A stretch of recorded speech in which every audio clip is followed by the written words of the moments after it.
S ವೀಕ್ಷಕರೇ, ನಾವೀಗ ನೋಡ್ತಾ ಇದೀವಿ ರಾಜ್ಯದೆಲ್ಲೆಡೆ ಸುದ್ದಿ ಆಗುತ್ತಿದೆ ಅಥವಾ ರಾಜ್ಯವೇ ಏನಾಗ್ತಿದೆ ಅಂತಂದ್ರೆ ಆ ಒಂದು ಬೆಳೆಗಳಿಗೆ ಯಾಕೆ ಸರ್ಕಾರ ಪರಿಹಾರ ಧನವನ್ನ ಕೊಡ್ತಿಲ್ಲ ಅಥವಾ ಒಂದು ಬೆಲೆಯನ್ನ ನಿಗದಿ ಮಾಡ್ತಿಲ್ಲ ಅಂತಕ್ಕಂಥ ಕಬ್ಬಿನ ಬೆಳೆಗಾರರ ಒಂದು ವಿಷಯ ಸಂಪೂರ್ಣವಾಗಿ ರಾಜ್ಯದೆಲ್ಲೆಡೆ ಚರ್ಚೆ ಆಗ್ತಿದೆ. ಜೊತೆಗೆ ಈ ಕಬ್ಬು ಬೆಳೆಗಾರರನ್ನ ಸಿಎಂ ವಿರುದ್ಧ ವಿಜಯೇಂದ್ರ ಅವರೇ ಎತ್ತು ಕಟ್ಟಿದ್ದಾರೆ ಅಂತ ಸ್ವತಃ ಸಿಎಂ ಅವರೇ ಏನ್ ಮಾಡ್ತಿದ್ದಾರೆ ಅಂತಂದ್ರೆ ಹೇಳ್ತಾ ಇದ್ದಾರೆ.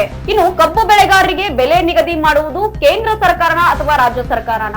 ಮೊದಲೇ ಕಬ್ಬು ಒಂದು ಬೆಳೆಗಾರರಿಗೆ ಇಂತಿಷ್ಟು ಹಣ ಅಂತ ಹೇಳಿ ಕೇಂದ್ರ ಸರ್ಕಾರ ನಿಗದಿ ಮಾಡಿದೆ.